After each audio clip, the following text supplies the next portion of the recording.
असुविधा शारीरिक যন্ত্রণা शारीरिक रोग द्वितीय असुविधा फाइनेंशियली क्राइसिस जहाँ अर्थर समस्या आ तृतीय असुविधा से घरे शांति रहिबो नै डिप्रेशन को लोक चली जिवे अशांति को लोक चली जिवे गोटे भाई अछंती जहार आंठू पड़ी की नडी की नष्ट होई की घाई की पति सड़ी जाय से खाली हाथ उठातु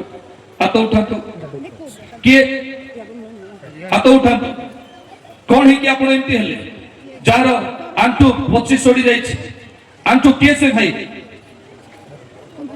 ए पाखरे चेयर सीट ते केना ताको चेयर सीट ते केना पाखरे शीघ्र शीघ्र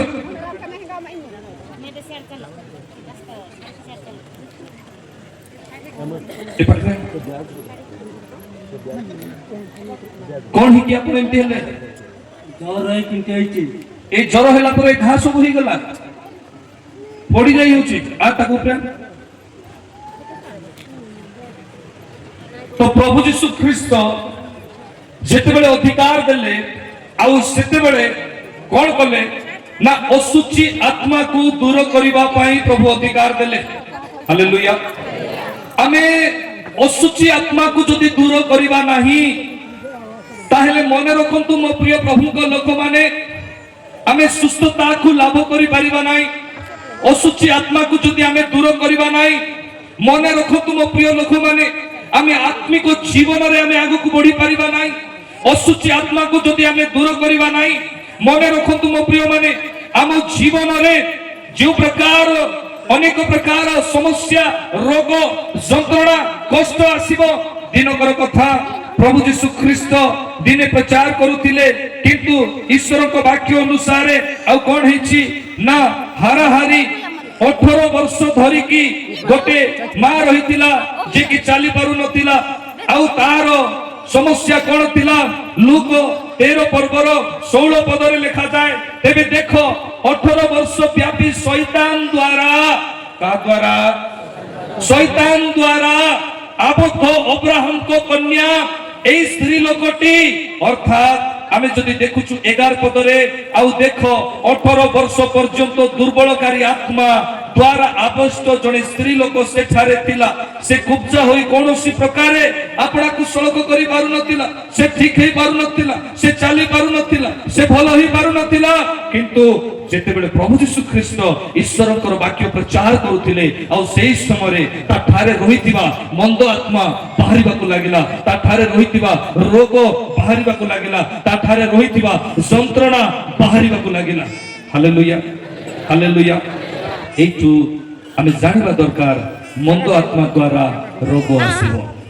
द्वितीय विषय जेतेबेले शैतान आइबन को परीक्षा कला तार तृतीय परीक्षा थिला कोन ना मो प्रिय ईश्वर पर लोक माने तार तृतीय परीक्षा थिला जे आइबर शरीर रे फटका हेबो घा हे जीवो यंत्रणा हे जीवो कष्ट हे जीवो एथिरु आमे स्पष्ट होई कि आमे जानि पारुछु ना कोन आयुबकर शरीर रे सुधा शैतान रोग को नै कि आसिला प्रेज द लॉर्ड हालेलुया शारीरिक रोग बयस हैला ठीक कथा बयस न हेउनु किडनी खराब हे जीवो किपरि होउछि बयस न होउनु लिवर खराब हे जीवो किपरि होउछि आपण परिश्रम करूछंती आपण अचीवमेंट पाई पारु नहंती आपण करो गोटे आशा अछि नुआ अभिषेक रो पाइबा पई आगो को बढ़िबा पई जदि बंधन अछि हेई परिबो नाही प्रेज द लॉर्ड से बंधन को खोलिबा पई ईश्वरंकर वाक्य हमको अधिकार दिए प्रेज द लॉर्ड हालेलुया से बंधन को खोलिबा पई ईश्वरंकर वाक्य हमको अधिकार दिए हे पिता ए छुआर दुर्बलता अंधकार शक्ति मंद आत्मा दुर्बलकारी आत्मा प्रभु यीशु को नाम रे चली जाओ ए समय सुस्थता भई आसु ए समय दुर्बलता चली जाओ यीशु को नाम रे मागु छियाबे आकर फैमिली अदर रिलीजन ना रिलीजन हां अदर ना रिलीजन डेमोनिक स्पिरिट एते आरो भितरे भर्ती अछि आन पानी एठी पड़ जियो एठी अरे एठी चलो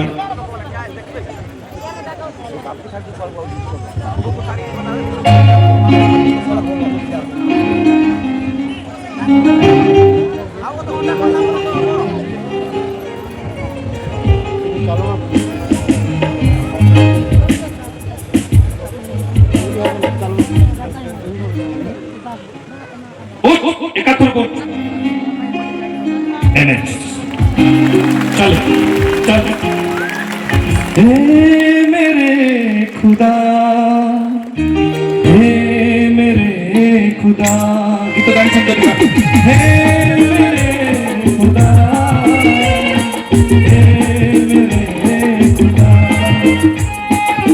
मिट्टी से हूँ मैं तू मेरा कौन मिट्टी से हूँ मैं तू मेरा कौन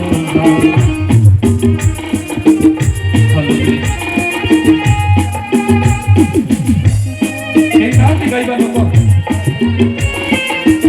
गाइबा लोक केही नाहांती आस गाओ जे भी गीत जानिछो गाओ शीघ्र लिरिक्स दियो माने मु गाइबी मु तो भूली जिबा लोक मते आरंभ कहि देली मु होली स्त्री तुझ में है सुबह मेरी ठीक है स्पीड तुझ में ही मेरी सांसों में लेता रहूं लिरिक्स तेरे नाम तुझमें ही सुबह मेरी तुझमें ही मेरी सांसों में लेता रहूं तेरे ही तेरे नाम तू ही मेरा सदा सदीवा तू ही सोनेरा तू ही मेरा तू ही मेरा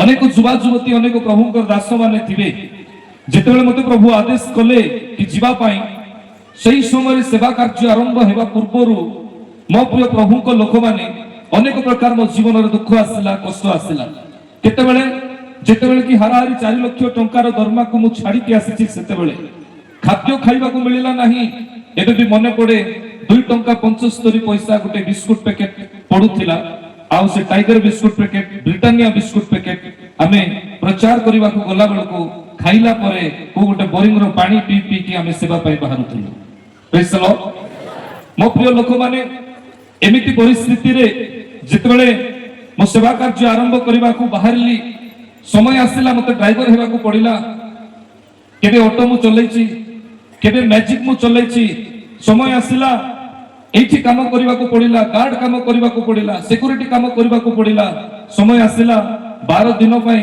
मिस्त्री काम लेबर काम करबा पई मुंबई मध्य पळैतिली मो प्रिय प्रभु को लोक माने एति पई आपण मान को कहूची कारण मिनिस्ट्री करबा बा प्रभु कर काम करबा सहज नहे प्रेज द लॉर्ड मो प्रिय प्रभु को लोक माने एपरि परिस्थिति मध्य रे जेतेबेले प्रार्थना करे प्रभु गोटे विराट बड़ दर्शन दियंती आम्बे तुमको एक उत्तम परिचय देला हेले से परिचय आसीबो केतेबेले से परिचय आसीबो केतेबेले जेतेबेले बहुत बड़ चाकरी को मु परित्याग करि दैछि माने मु रिजाइन करिछि तापर फाइनेंशियली क्राइसिस आसुछि फाइनेंशियली क्राइसिस आसिला परे आउ थरे मु काम खोजि बोलुछि काम मते मिलु नाही एमिति परिस्थिति रे दिनकर कथा आउ कोन हैला ना मु गोटे गार्ड काम पाइले आ सिक्योरिटी गार्ड आज आपण माने अनेक लोक भाबुथिबे कि मु सिक्योरिटी गार्ड हिची मु गोटे छोट लोक नाही नाही आपण छोट नुहंती अनेक लोक भाबुथिबे कि मु कोन करूछि ना मु प्रभु को काम करूछि किंतु मोर परिस्थिति खराब अछि आपनकर परिस्थिति सेतेबेले जाए सुधरिबो नाही जेतेबेले जाए प्रभु आपण को अनुभूति देबे अनुभव देबे नाही आ जदि आपण अनुभूति पाइबे नाही ताहले आउ जन को परिवर्तन करि पारिबे नाही प्रभु को निकट को फेरे आनिबे नाही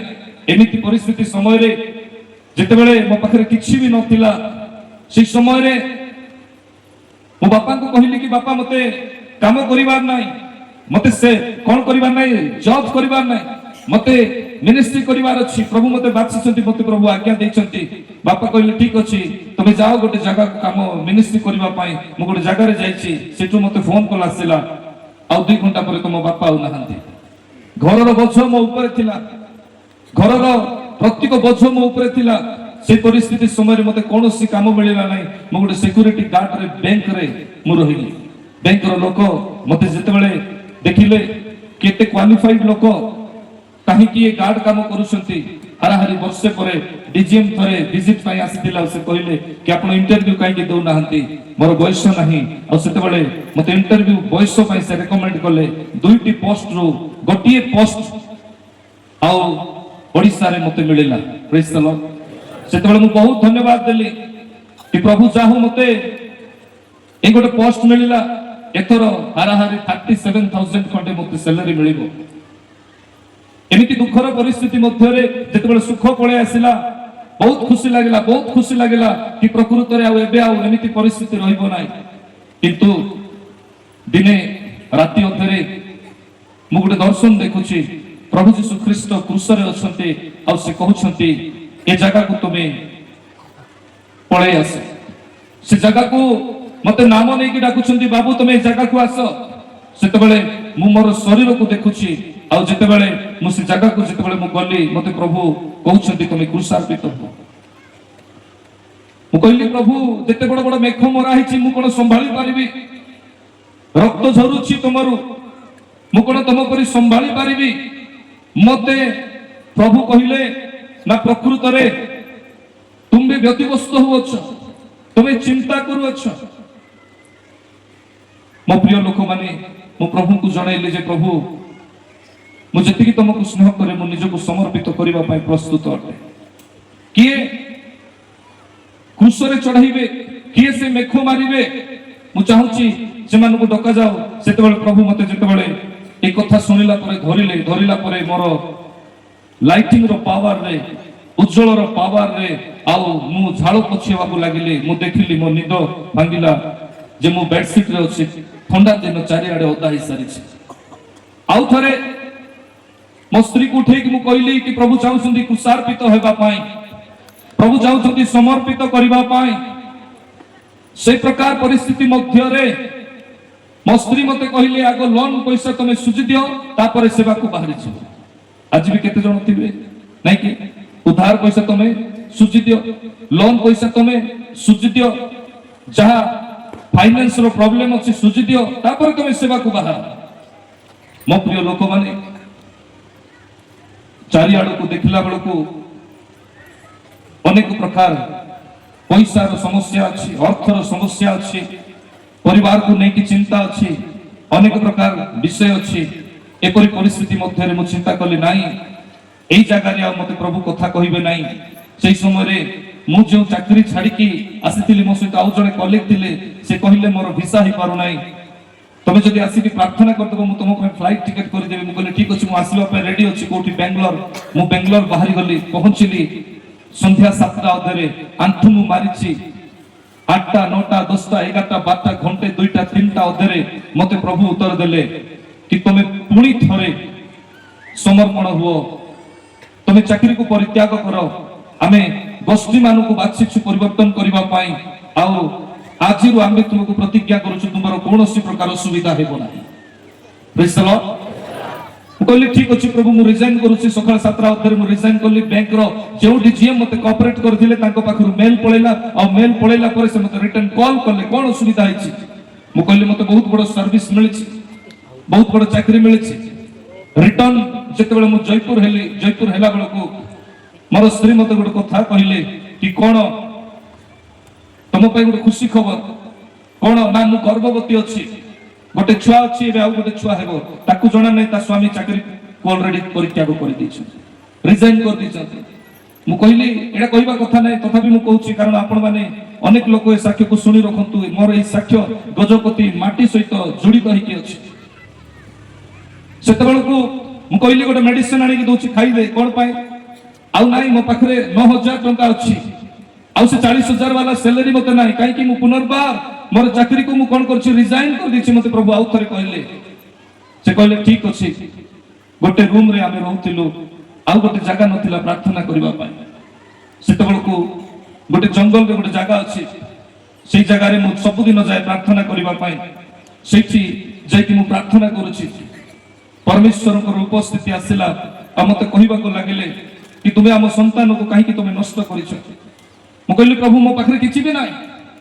2012ରୁ ତମେ ଯାହା କହିଲ ମୋ ଜୀବନରେ ପରିତ୍ୟାଗ କରିବା ପାଇଁ ଏଇଟା କଲି, ଫରେନର ସର୍ଭିସ ଛାଡ଼ିଲି, ଠିକ ଅଛି, ବାହାରିଲି, ଠିକ ଅଛି, ଯାହା କଲ ତାହା କଲି, ଠିକ ଅଛି, ମୋ ପାଖରେ କିଛି ବି ନାହିଁ, ଆଉ କଣ ଅଛି କରିବା ପାଇଁ?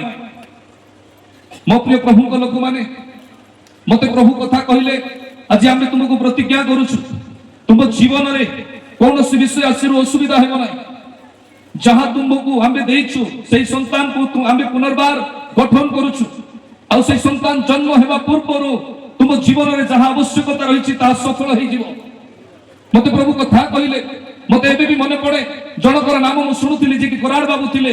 ମୁଁ ତାଙ୍କର ସାକ୍ଷ୍ୟ ଶୁଣୁଥିଲି, ତାଙ୍କ ବାଇବଲରୁ ଟଙ୍କା ବାହାରୁଛି, ମୁଁ ତାଙ୍କ ସାକ୍ଷ୍ୟ ଶୁଣୁଥିଲି। ସେ ପାଣିରେ ଚାଲିକି ଯିବା ବ୍ୟକ୍ତି ଥିଲେ।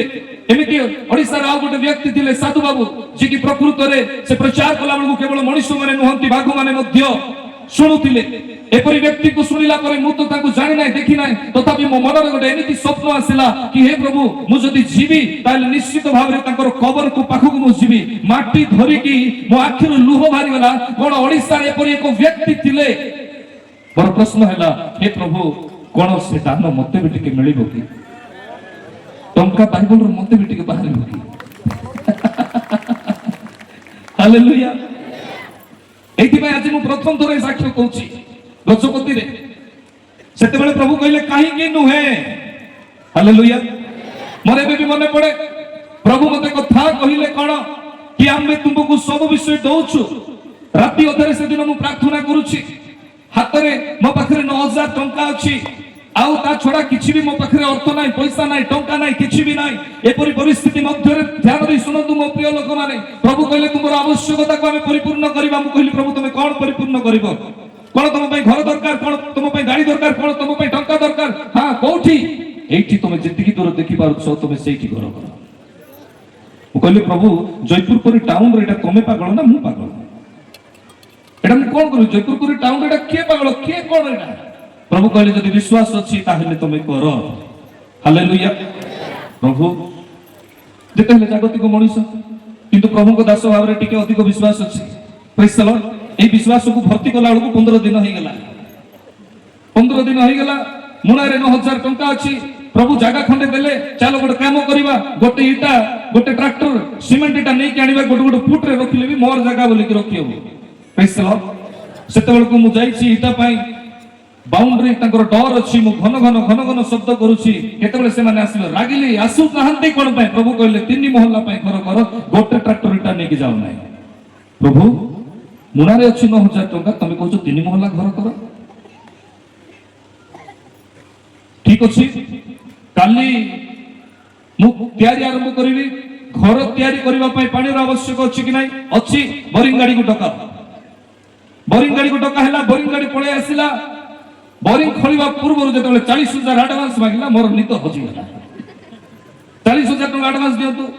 ମୁଁ କଣ କରିବି? ଗଲି ପ୍ରଭୁ, ପ୍ରାର୍ଥନା କଲି। ପ୍ରଭୁ ମତେ ଜଣାଇଲେ, ବେଟା ତମର ଏଟିଏମ୍ କୁ ଦିଅ।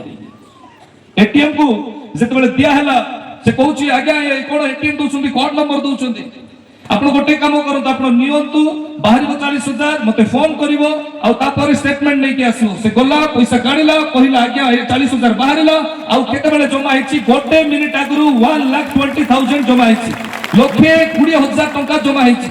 आपण को केबे भी प्रभु एडवांस पेमेंट देबे नाही। प्रभु कर दास माने सेतेबेले रिक्वायर अछि, सेतेबेले ही देबे, आ ता आगरु जदी देबे ताले आपण आत्मिक जीवन काटी पारिबे नाही। बुझि पारुचंती? हालेलुया। आपण सेविंग करि पारिबे नाही, आपण को एडवांस पेमेंट दिया हेबो नाही, आपण को जहा आवश्यक ताहा परमेश्वर देबा पाए प्रस्तुत। हालेलुया। आमे स्वामी स्त्री जो खुशी आ कहिबा को नाही। मोना भितरे अछि 9,000 टंका, एटीएम रो बाहर अछि 1,20,000 टंका। हालेलुया। आरंभ कलु घर, घर तैयारी हो गला। घर जेतेबेले तैयारी हैला, घर संपूर्ण हैला बेलकु आपनकर एई अंचल रो जने भाई अछंती एसपी, से मोर प्रिय बंधु, मु ताको नाम नउने, यूट्यूब रे ठीक नाही। से आसिले आ कहिले आज्ञा घर तैयारी हो गला, बाहर किछि जणा पडु नाही, भितरे बहुत सुंदर किछि नथिला, सफा पडिछि, एटा पडिछि, सेटा पडिछि। आ सेतेबेले मु कहिले आपण आगो कोंतो आपण केते टंका देले? से कहले 30,000 देथि सर, 20 रुपीस। ओ तुम स्त्री 30,000 देलो, એટલે કોટરે તે ટંકા આસેલા? બેંક રે જાઈ કે જેતબલે સ્ટેટમેન્ટ કરા हैला, ટંકાટરો સ્ટેટમેન્ટ भी बाहरिला नाही। Praise the Lord. हालेलुया। ମୋ ଆଖିରୁ ଲୁହ ଝରିବାକୁ ଲାଗିଲା। ଆଶୀର୍ବାଦ କଲେ ଟିକେ ଅଧିକ ଝରିବ କି ନାହିଁ?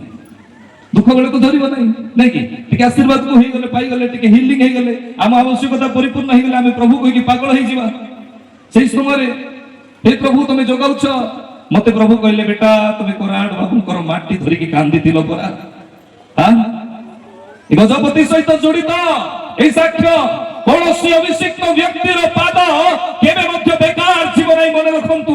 আদি পুস্তক 2 পর্বর 10 পদরে বাহারুথিবা নদী এদর উদ্যানରୁ যে নদী বাহারিলা তা চারি ধারারে বিভক্ত হেলা। ଆଉ ଯେତେବେଳେ ସେଇ ନଦୀ ପ୍ରଥମ ନଦୀର ନାମ ବିଷମ ଥିଲା, ତା ସ୍ୱର୍ଣ୍ଣ ଉତ୍ପାଦକ ହବିଲା ଦେଶ ସମୂହକୁ ବେଷ୍ଟନ କରେ। କୌଣସି ଦେଶର ନାମ ନାହିଁ, কিন্তু সেই নদী এদনରୁ ବାହାରିଥିବା সেই নদী ଯେଉଁ ସ୍ଥାନକୁ ଯାଉଥିଲା ସୁନା କାହିଁକି ବାହାରୁଥିଲା? এইଥିପାଇଁ ଅବ୍ରାହମର ଗୋଷ୍ଠୀ ଅବ୍ରାହମ ଆଣିଥିବା ପ୍ରତିଜ୍ଞା ସେ ଯେଉଁ ସ୍ଥାନରେ ବାସ କରୁଥିଲେ সেই ସ୍ଥାନରେ ବହୁମୂଲ୍ୟ ସମ୍ପତ୍ତି ଖଣିଜ ପଦାର୍ଥ ତୈଳ ବାହାରୁଥିଲା ଆଉ ବାହାରୁଅଛି। ହାଲେଲୁୟା। ଆପଣ କହିବେ କି ନାଇଁ ମତେ ଫାଇନାନ୍ସିଆଲି କ୍ରାଇସିସ୍ ହଉଛି, ମତେ ସମସ୍ୟା ହଉଛି, ମତେ ବିପଦ ହଉଛି, ମୋ ଜୀବନରେ ସମସ୍ୟା କାମ କରୁଛି। ନାଇଁ ମୋ ପ୍ରିୟ ବାଳକ ମାନେ, ନାଇଁ ମୋ ପ୍ରିୟ ଯାଜକ ମାନେ, ଆପଣଙ୍କର ଦ୍ୱାରା ଗୋଟେ ବ୍ୟକ୍ତି କେତେ ଆଉ ଅଧିକ ଆଶୀର୍ବାଦ ପାଉଛି ତାହା ଗୁରୁତ୍ୱ ବିଷୟ ଅଟେ। ହାଲେଲୁୟା। ଏପରି ପରିସ୍ଥିତି ମଧ୍ୟରେ ଆଉ ସେତେବେଳକୁ ପ୍ରଭୁ ଯେତେବେଳେ ମତେ ଦାନ ଦେଲେ, ମୁଁ ଏଇଠି ସେଇଠି ଚର୍ଚ୍ଚ ତିଆରି କାମ ପାଇଁ ସମସ୍ତ ବିଷୟ ପାଇଁ ମୁଁ ବାଣ୍ଟି ଚାଲିଛି। ଟଙ୍କା ଯେତେବେଳେ ଅଧିକ ହେଲା, ବ୍ୟାକସ୍ଲାଇଡ୍ ଲାଇଫ୍ ଆରମ୍ଭ ହେଲା। ପ୍ରଭୁଙ୍କ ଠାରୁ ଟିକେ ଅଧିକ ଦୂରକୁ ମୁଁ ପଳେଇଲି। ଯେତେବେଳେ ମୁଁ ଦୂରକୁ ପଳେଇଲି, ଏପରି ଦିନେ ଗୋଟେ ଟୁର୍ଣ୍ଣାମେଣ୍ଟ ଚାଲିଛି। ଆମେ ବକ୍ତାମାନଙ୍କୁ ଆମେ ଷ୍ଟେଜରେ ଡାକିବେ ଲୋକ ପ୍ରଭୁଙ୍କର ସେବା କରିବା ପାଇଁ। ଗୋଟେ ଭଲିବଲ ଟୁର୍ଣ୍ଣାମେଣ୍ଟରେ ମୁଁ ଟଙ୍କା ଦେଇଦେଇଛି। ବୁଝିପାରୁଛନ୍ତି କୋଉ ଟଙ୍କା? ଏଠି ବି ଅଛନ୍ତି ଭଲିବଲ ଟିମ୍ ଜଣା ପଡୁଛି। ନହେଲେ ଏତେ ଖୁସି ଲାଗିଥାନ୍ତା କି ନାଇଁ କି? ସେତେବେଳକୁ ସେ ପ୍ରକାର ପରିସ୍ଥିତି ମଧ୍ୟରେ ଯେତେବେଳେ ଆଉ ମୋ ପ୍ରିୟ ଈଶ୍ୱରଙ୍କ ଲୋକମାନେ ଦେଲା ପରେ ପ୍ରଭୁ ମତେ ଯୋଉ କଥା କହିଲେ, ମୁଁ ରିଟର୍ନ ହେଇକି ମୁଁ ପ୍ରାର୍ଥନା କଲି, ପ୍ରଭୁ ମୋର ଗୋଟେ ବିଷୟ ଶୁଣ, ତମେ ମତେ ସବୁ ବିଷୟକୁ ତମେ ଯୋଗାଇ ଅଛ। ଆଜି ମୁଁ ଗୋଟେ ବିଷୟ ମାଗୁଛି, ତାହା କଣ? ଆଜିରୁ ମତେ କେବେ ବି ଫାଇନାନ୍ସର ମିରାକଲ ଦରକାର ନାହିଁ। ଆଜିରୁ ମତେ କୌଣସି ଫାଇନାନ୍ସ ଦରକାର ନାହିଁ, ଏବଂ ଯାହା ବି ଅଛି ମୋ ପାଖରେ ତାହା ମୁଁ ସମର୍ପିତ କରିବା ପାଇଁ ପ୍ରସ୍ତୁତ ଅଟେ। ପ୍ରଭୁ ଗୋଟେ ବିଷୟ କହିଲେ, ଆମେ ଜଗିଥିଲୁ ଆଉ ଏଥର ଆମ୍ଭେ ତୁମ୍ଭର ପରିଚୟକୁ ଦେବା। ପ୍ରେଜ୍ ଦ ଲର୍ଡ। ଯେତେବେଳେ ଯାଏ ଆପଣ ପରିତ୍ୟାଗ ଜୀବନ କାଟିବେ ନାହିଁ, ସେତେବେଳେ ଯାଏ ଆପଣ ଗଠନ ହେଇପାରିବେ ନାହିଁ। ଆଉ ଏପରି କୌଣସି ବିଷୟ ନାହିଁ ଯାହା ପ୍ରକୃତରେ ପ୍ରଭୁ ଦେବେ ନାହିଁ। ଏ ପ୍ରକାର ପରିସ୍ଥିତି ସମୟରେ କିଏ ଜଣେ ଡାକିଲେ ରିଭାଇଭାଲ ମିଟିଂ ପାଇଁ। ମୋର ବୟସକୁ ଦେଖିଲା ପରେ ମତେ ଆଉ ମାଉଟ ଆଉ ଦେଲେ ନାହିଁ।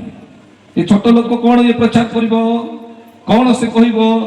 ମାଉତ ନ ଦେଲା ପରେ ମିଟିଂ ସରିଯିବା ପରିସ୍ଥିତି ସମୟରେ ଟିକେ ପ୍ରାର୍ଥନା କରନ୍ତୁ ବୋଲି କହିଲା ବେଳକୁ ସେଠି ଏଇଠି ଟେଣ୍ଟ ଲାଗିଛି, ସେଠି ଟେଣ୍ଟ ଲାଗି ନାହିଁ। ପ୍ରେଜ୍ ଦ ଲର୍ଡ। ପ୍ରଭୁ ଜଣାଇଲେ, ବେଟା ଆମେ ତୁମର ପରିଚୟ ଦେବା ପାଇଁ ଚାହୁଁଛୁ। ତମେ ଗୋଟେ କାମ କର, ଏଇ ସମଗ୍ର ଅଞ୍ଚଳରେ ଛାଇ ହେବା ପାଇଁ ତମେ ଆଦେଶ ଦିଅ।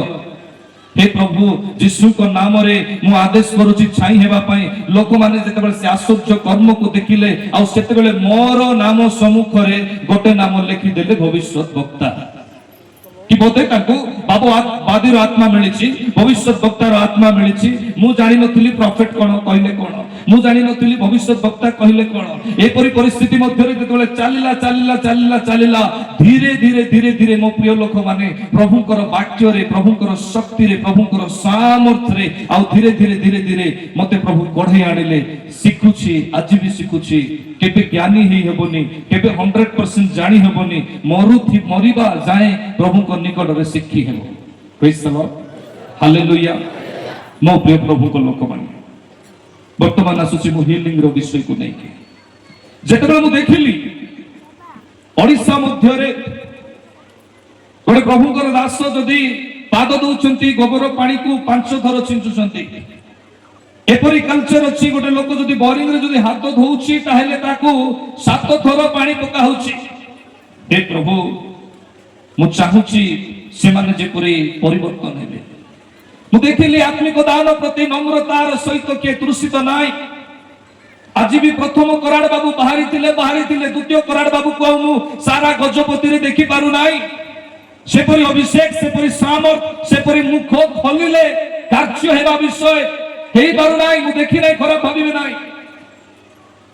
ମନେ ରଖନ୍ତୁ ମୋ ପ୍ରିୟ ପ୍ରଭୁଙ୍କ ଲୋକମାନେ, ଯେତେବେଳେ ଏଲିଓ ଭବିଷ୍ୟତ ବକ୍ତାଙ୍କର ଅଭିଷେକ ପାଇବା ପାଇଁ ଇଲିଶା ଭବିଷ୍ୟତ ବକ୍ତା ସମର୍ପିତ ହେଲେ, ସବୁ ବିଷୟକୁ ପରିତ୍ୟାଗ କଲେ, କିନ୍ତୁ ପରିଶେଷରେ ଏଲିଓ ଭବିଷ୍ୟତ ବକ୍ତା ପଚାରନ୍ତି ଏଲିଶାକୁ, ତମେ କଣ ପାଇବା ପାଇଁ ଇଚ୍ଛା କରୁଅଛ?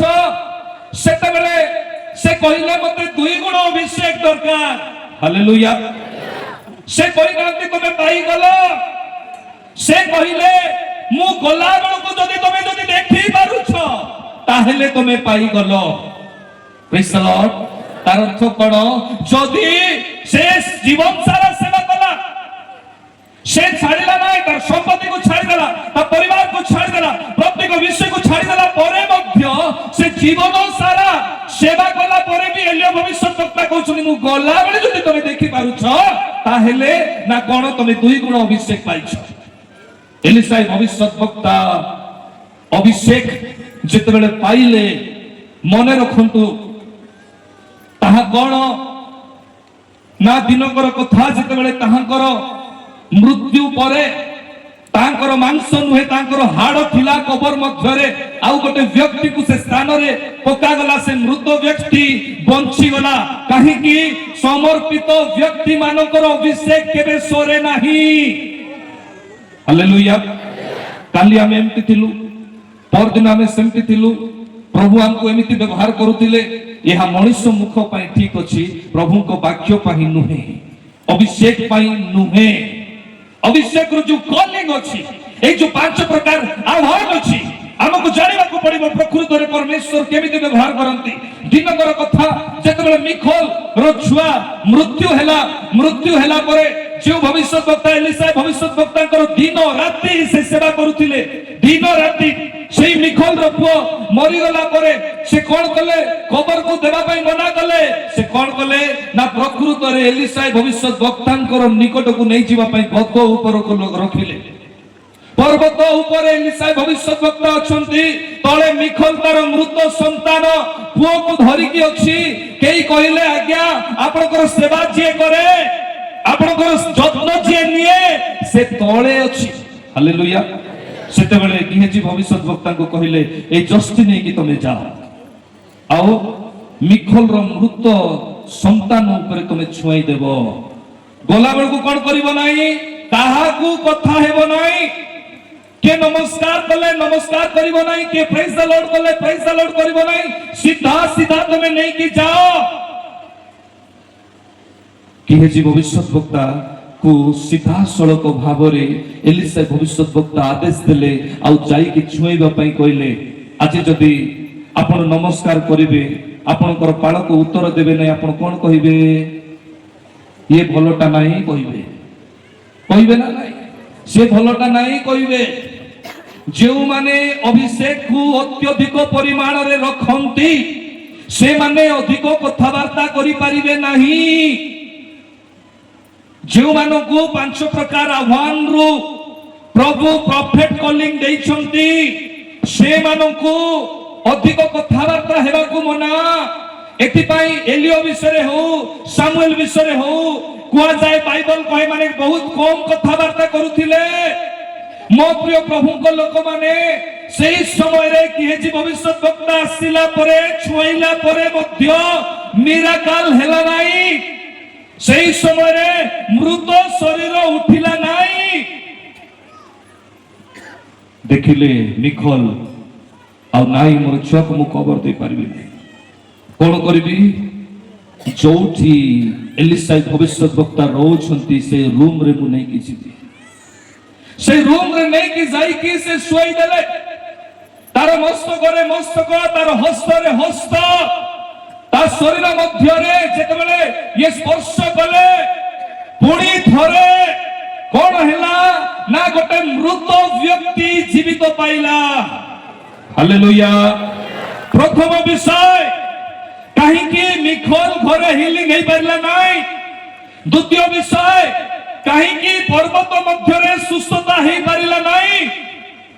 ଆପଣଙ୍କର ସୁସ୍ଥତା ହେବା ପାଇଁ ସ୍ଥାନ ବହୁତ ମ୍ୟାଟର କରେ।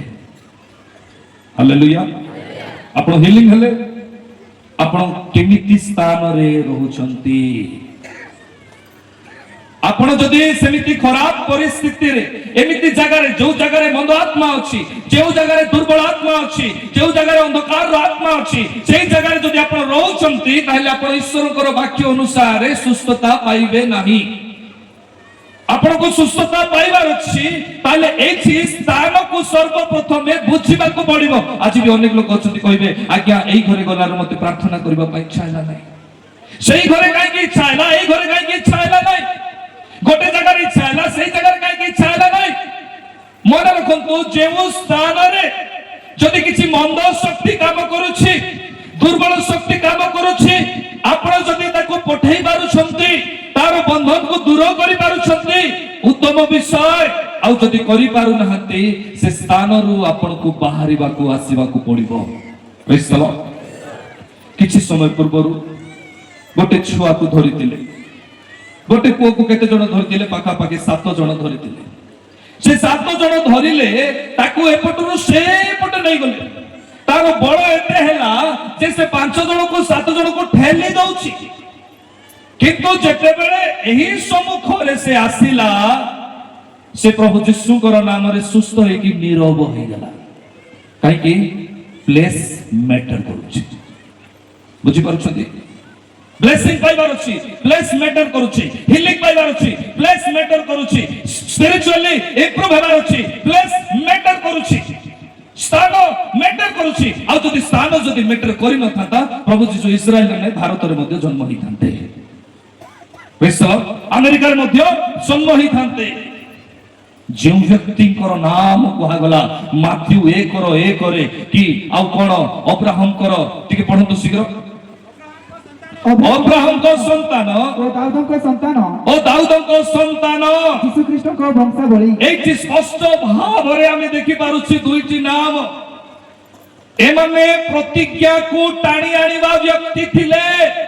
ଈଶ୍ୱର ଏମାନଙ୍କୁ ପ୍ରମିସ କରିଦେଲେ ଯେ ଆମେ ତୁମକୁ ଆଶୀର୍ବାଦ କରିବା, ଆମେ ତୁମର ଗୋଷ୍ଠୀକୁ ଛାଡ଼ିବା ନାହିଁ, ଆମେ ତୁମକୁ ଆମେ ବାଛିଥିବା ସ୍ଥାନରେ ନେବା। ଆଉ ସେଇ ସ୍ଥାନରେ ସେଇ ରାଜା ମଧ୍ୟ ଜନ୍ମ ହେଲେ। ପ୍ରେଜ୍ ଦ ଲର୍ଡ, ହାଲେଲୁୟା। ଆପଣ ହିଲିଂ ହେବାର ଅଛି। ଆପଣ କେମିତି କମ୍ପ୍ରମାଇଜ କରିପାରିବେ? ଆପଣ ବ୍ଲେସିଂ ରେ ଡେଭଲପ ହେବାର ଅଛି, ସ୍ପିରିଚୁଆଲି ଲାଇଫ ରେ ଗ୍ରୋଥ କରିବାର ଅଛି। କେମିତି ଆପଣ ଆଗକୁ ବଢି ପାରିବେ?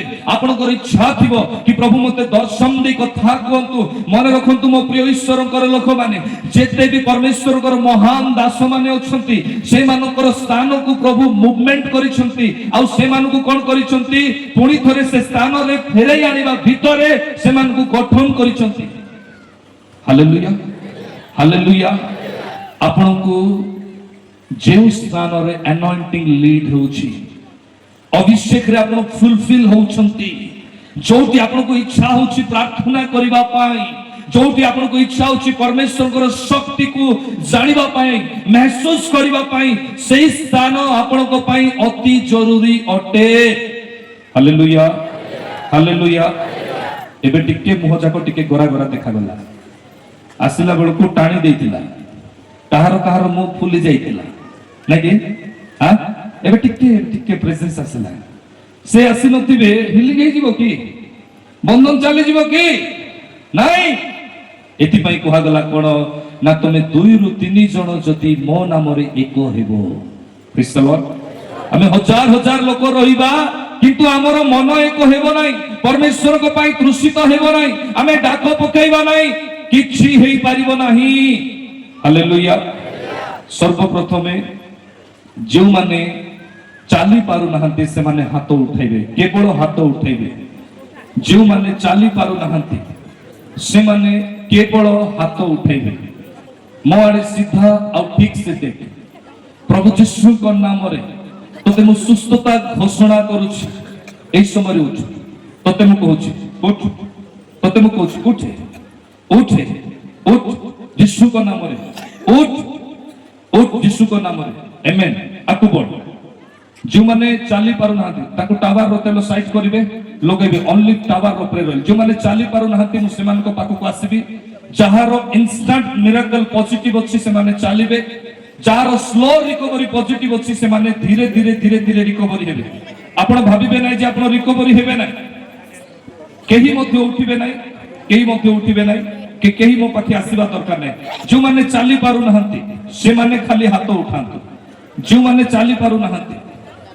ଆଉ ଯାହାର କେସ୍ ପଜିଟିଭ ଅଛି ମୁଁ ସେମାନଙ୍କୁ ଉଠେଇବି, ଯାହାର କେସ୍ ପଜିଟିଭ ନାହିଁ ମୁଁ ସେମାନଙ୍କୁ ଉଠେଇବି ନାହିଁ। ଦେଖନ୍ତୁ ଏଠି ଗୋଟେ ଝିଅ, ସେ କାଇଁ ମା ଟିକେ ହାଲେଲୁୟା, ସେ ଭଉଣୀ କିଏ ଯାକୁ ତେଲ ଲଗେଇବା ପାଇଁ ମୁଁ କହିବି? ଆଚ୍ଛା ଟିକେ side, praise the lord, hallelujah, thank you Jesus, thank you Jesus. ଆମର ଗୀତ ଗାଇବା ଲୋକ କିଏ ଅଛନ୍ତି? ୱର୍ସିପ ଟିମ୍ ଉପରକୁ ଯାଆନ୍ତୁ, ଆରାଧନା କରନ୍ତୁ, ହାଲେଲୁୟା। ଏ ଛୁଆର କଣ ହେଇଛି ମା? ଏତେ ଫଟୋରେ ଶୋଇଛି, କିଏ ଆଣିଛନ୍ତି ତାକୁ? କେବଳ 2 ମାସ ହେଲା।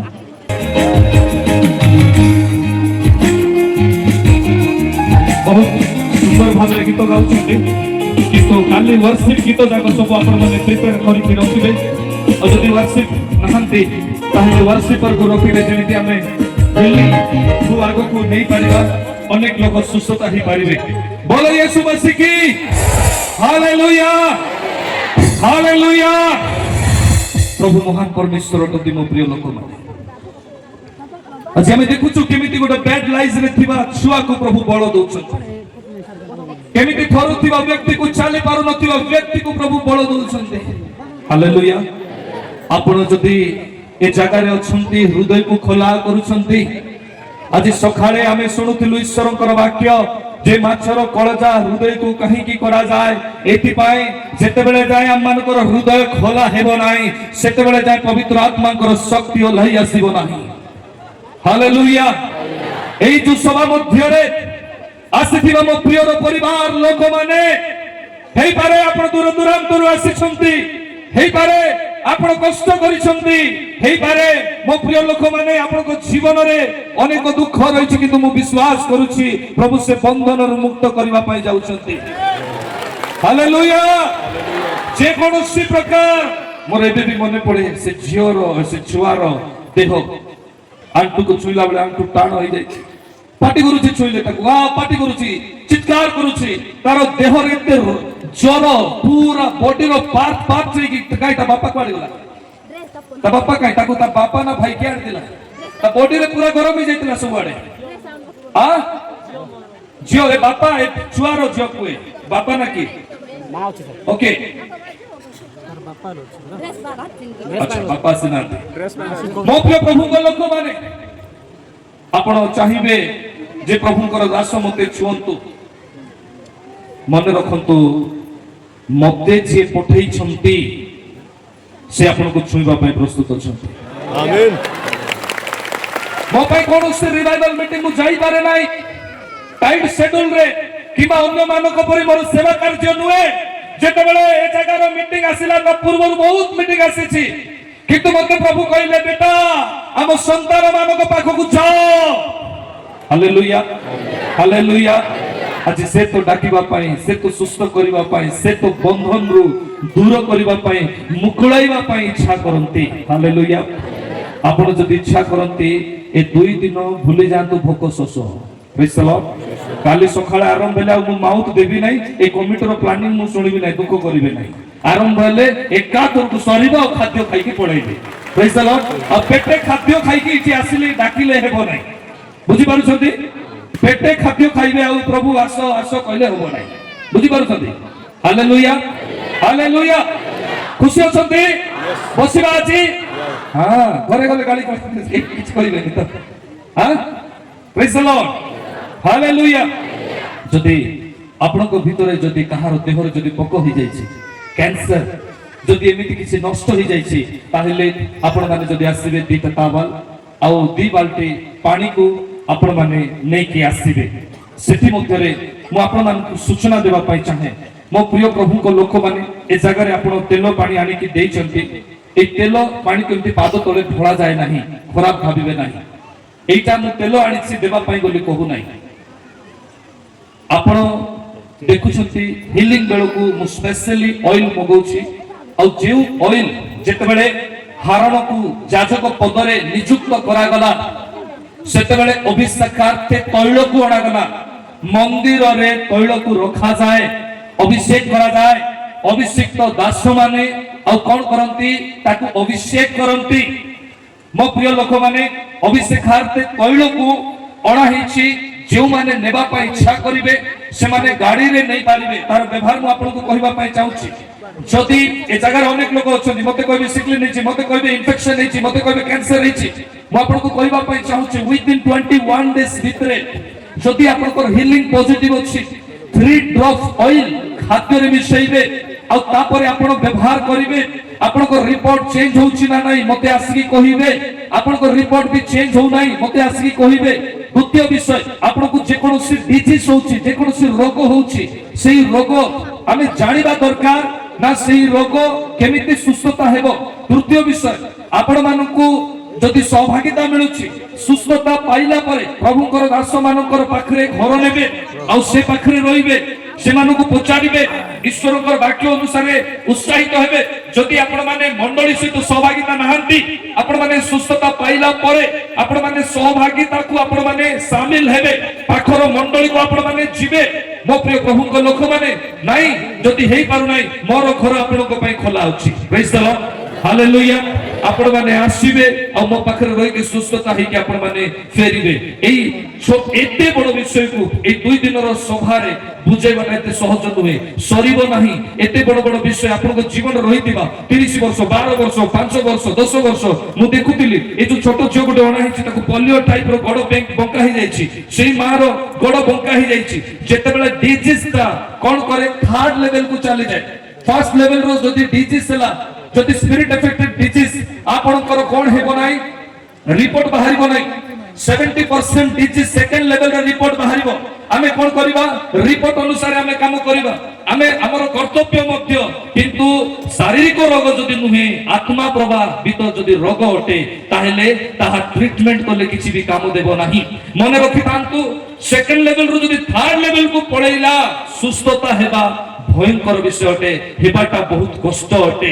ଏଥିପାଇଁ ପ୍ରଭୁ ଯୀଶୁ ଖ୍ରୀଷ୍ଟ ମାଥ୍ୟୁ 10 ପର୍ବରେ କଣ କଲେ, ଆପଣର ଶିଷ୍ୟ ମାନଙ୍କୁ ଯେତେବେଳେ ଅଧିକାର ଦେଲେ ରୋଗକୁ ସୁସ୍ଥ କରିବା ପାଇଁ, ପୀଡ଼ାକୁ ସୁସ୍ଥ କରିବା ପାଇଁ, କିନ୍ତୁ ତା ପୂର୍ବରୁ କଣ କହିଲେ, ତମେ ଦୁଷ୍ଟ ଆଉ ଅଶିଚୁ ଆତ୍ମାକୁ ଆଗକୁ ଦୂର କରିବ। ପ୍ରେଜ୍ ଦ ଲର୍ଡ, ହାଲେଲୁୟା। ମାଥ୍ୟୁ 10 ପର୍ବରେ ଏକ ପଦ, ଇତିମଧ୍ୟରେ ଯୀଶୁ ଆପଣ 12 ନିକଟକୁ ଡାକି ସେମାନଙ୍କୁ ଅଶୁଚି ଆତ୍ମା ଗୁଡା ଟିକେ ମାଇକରେ ପଡିଲେ ଭଲ ହେବ।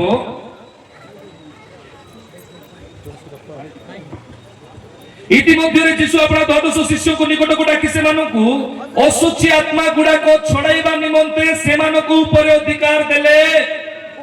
Hallelujah, hallelujah. ଆଜି ଅନେକ ଏପରି ବ୍ୟକ୍ତି ଅଛନ୍ତି